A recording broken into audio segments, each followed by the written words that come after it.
Salam dan bahagia. Perkenalkan, nama saya Alfian Trinur Cahyo, NIM 2019-01-2011, kelas Teknik Industri A. Oke, di video kali ini kita akan mempelajari tentang apa itu mesin bubut dan mesin perkakas milling. Sekarang masuk ke pengertian mesin bubut. Mesin bubut adalah suatu mesin perkakas yang digunakan untuk memotong benda yang berputar.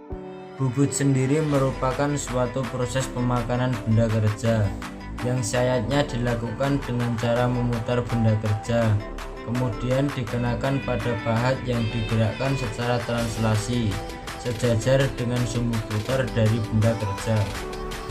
Sekarang kita masuk ke bagian-bagian dari mesin bubut, yaitu 1. Kepala tetap.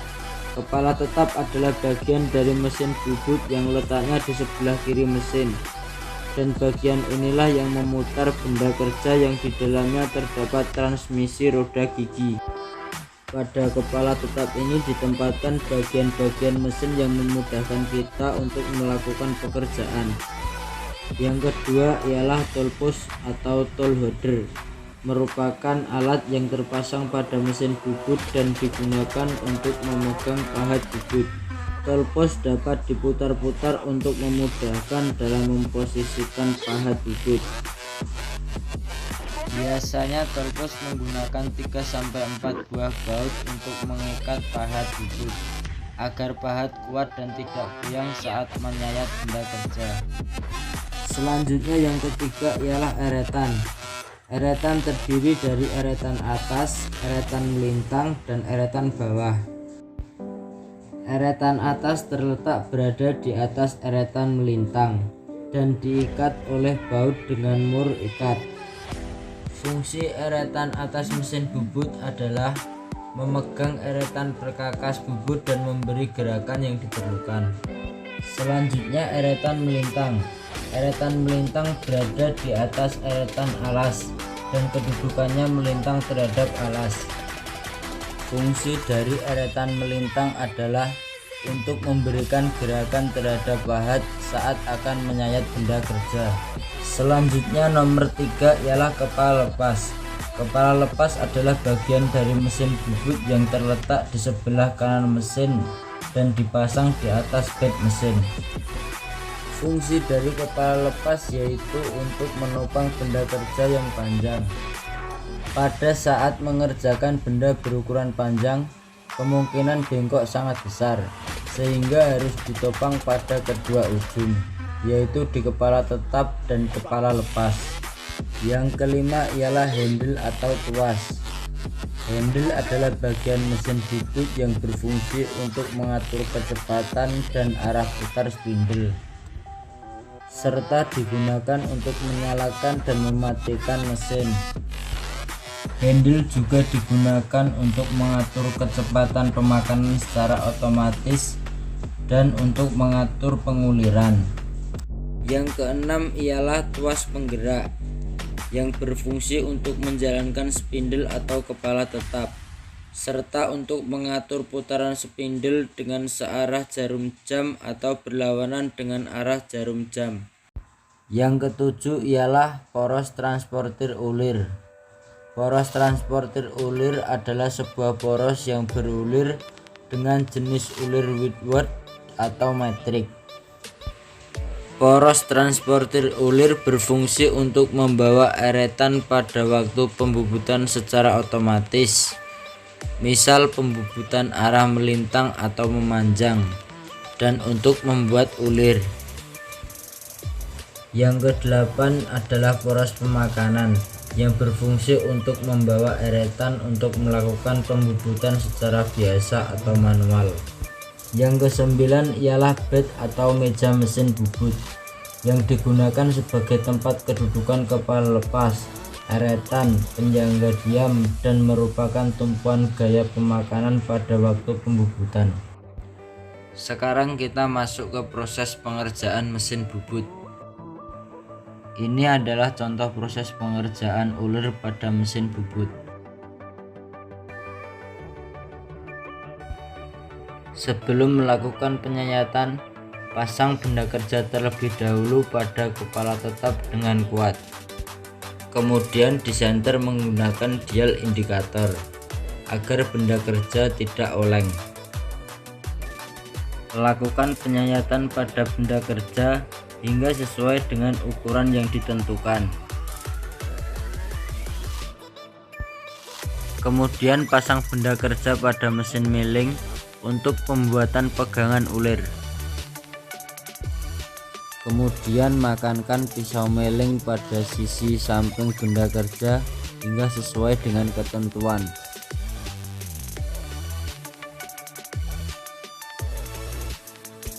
Kemudian lakukan penyayatan benda kerja pada bagian samping dari hasil pemrosesan fresh tersebut agar pegangan ulir tersebut halus.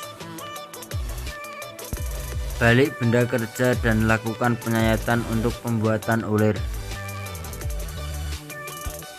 Lakukan pemakanan benda kerja hingga halus dan sesuai ukuran ulir.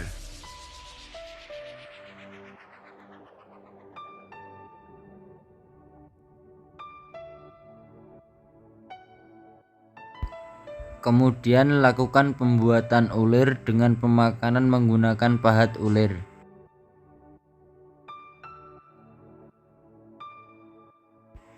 Setelah barang itu jadi, kemudian cek menggunakan ulir dalam yang sesuai.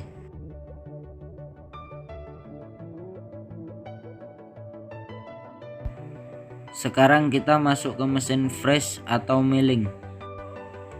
Pengertian mesin milling atau fresh yaitu proses pemotongan konvensional dengan menggunakan mesin milling yang menghasilkan permukaan rata atau bentuk-bentuk lain yang spesifik seperti profil radius, silindris, dan lain-lain dengan ukuran dan kualitas tertentu dan menyisakan gram.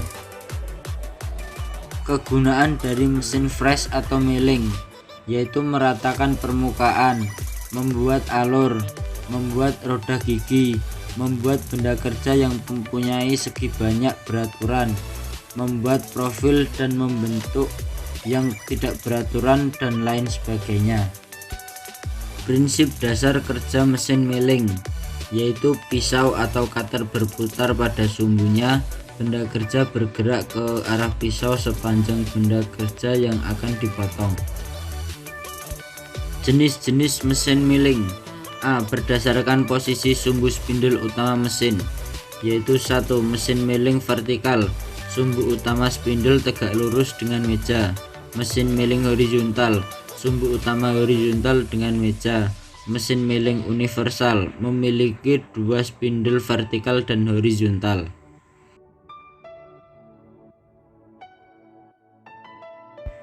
Yang B. Berdasarkan cara kerja dan sistem pergerakan. 1. Mesin milling semi otomatis. Mesin ini dapat dioperasikan secara otomatis dan manual. 2. Mesin milling otomatis CNC. Semua pergerakan dikontrol oleh komputer atau program.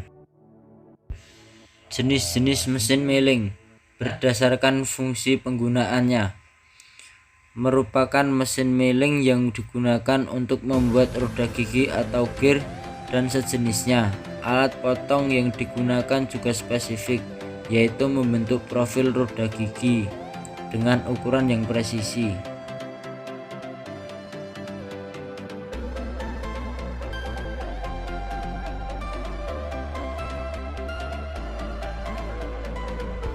Mesin milling graver merupakan mesin yang digunakan untuk membuat gambar atau tulisan dengan ukuran yang dapat diatur sesuai keinginan dengan skala tertentu.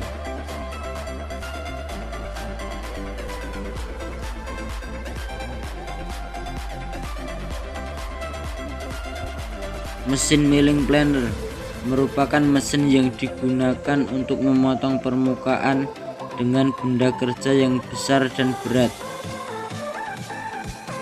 Bagian-bagian utama dari mesin milling yaitu 1. Poros utama. Poros utama ialah mewakili bagian yang hal dari mesin penggilingan, tempat untuk mencekam alat potong. 2. Meja atau tabel. Meja atau tabel ialah mewakili bagian mesin penggilingan, tempat untuk penjepitan alat atau benda kerja. 3. Motor pendorong. Motor pendorong ialah mewakili bagian mesin yang berfungsi menggerakkan bagian-bagian mesin yang lain seperti poros utama, meja, dan pendingin. 4. Transmisi. Transmisi ialah mewakili bagian mesin yang terhubung motor penggerak dengan yang digerakkan. 5. Lutut. Lutut ialah mewakili bagian mesin untuk menopang atau menahan meja mesin. 6. Kolom atau tiang. Kolom atau tiang mewakili badan mesin, tempat menempelnya bagian-bagian mesin yang lain. 7. Dasar, yaitu mewakili bagian bawah dari mesin penggilingan. 8. Kontrol. Kontrol mewakili pengatur dari bagian-bagian mesin yang bergerak. Oke, sekarang kita masuk ke contoh proses pengerjaan mesin milling. Berikut ialah pembuatan rel picanting dengan menggunakan mesin milling manual. Cara kerja mesin milling ialah di mana pisau millingnya yang berputar dan benda kerjanya yang bergerakkan, seperti pada video ini. Makankan benda kerja pada pisau fris di bagian samping atas. Proses akhir pengerjaan rel picanting yaitu dengan cara putar benda kerja dengan pemakanan secara bertahap dan berulang sehingga ukuran ketebalan sesuai dengan yang telah ditentukan.